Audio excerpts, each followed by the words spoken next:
Welcome back to Dazzy Cars. There are sports cars and then there are legends. Machines that don't just exist in metal and rubber but in memory, in posters on bedroom walls, in late-night VHS tapes of Japanese Touge runs, in the minds of engineers who dared to challenge Ferrari on its own battlefield.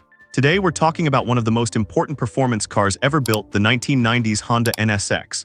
Before the NSX, exotic performance came with compromise.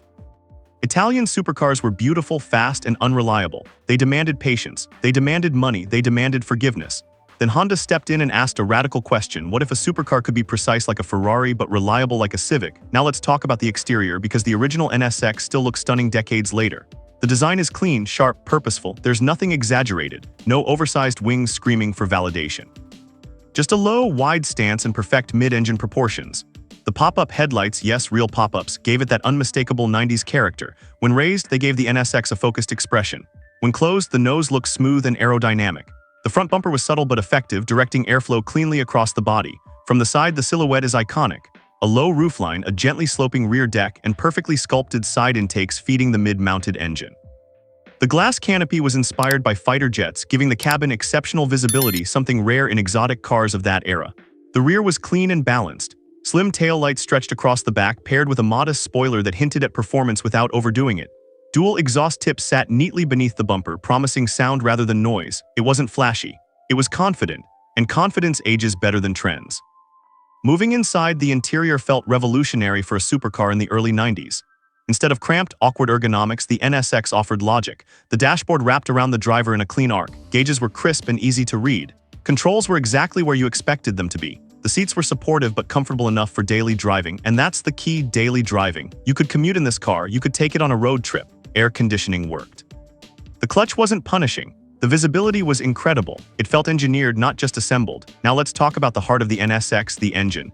A 3-liter V6 with Honda's VTEC system, producing around 270 horsepower in early models. Later versions bumped displacement to 3.2 liters with slightly more power. On paper, those numbers don't seem outrageous today, but power isn't the whole story. The engine loved to rev. It screamed toward its red line with a mechanical purity that made every gear change addictive. And yes, the manual transmission, a precise short-throw 5-speed that felt like a rifle bolt sliding into place. Every shift was deliberate, mechanical, satisfying. Acceleration wasn't brutal. It was progressive, linear, engaging. The NSX wasn't about shocking you with torque. It was about rewarding you with balance. Handling is where the NSX truly made history. Developed with input from Formula One legend Ayrton Senna, the chassis tuning focused on communication. Steering was sharp and responsive. The car felt light on its feet thanks to its aluminum construction, something incredibly advanced for its time. Cornering in the NSX felt natural, predictable. You could push it without fear. It didn't punish you for exploring its limits. It invited you to learn. The suspension absorbed imperfections while maintaining composure at speed. Mid-engine balance meant confidence during high-speed transitions. It wasn't intimidating like some European exotics. It was approachable brilliance. Now let's talk safety and practicality. For its time, the NSX offered strong structural rigidity and thoughtful engineering. Honda built it with everyday usability in mind. Reliability was its secret weapon. Owners didn't need to schedule constant service appointments just to keep it running. Pricing in the early 90s positioned the NSX below Ferrari and Lamborghini competitors. It wasn't cheap, but it was attainable relative to the exotic elite, and it delivered supercar performance without supercar headaches.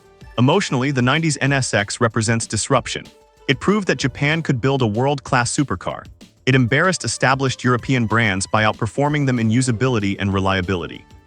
For American enthusiasts, the NSX became a symbol, a bridge between tuner culture and exotic performance. It showed that precision engineering could beat flamboyance.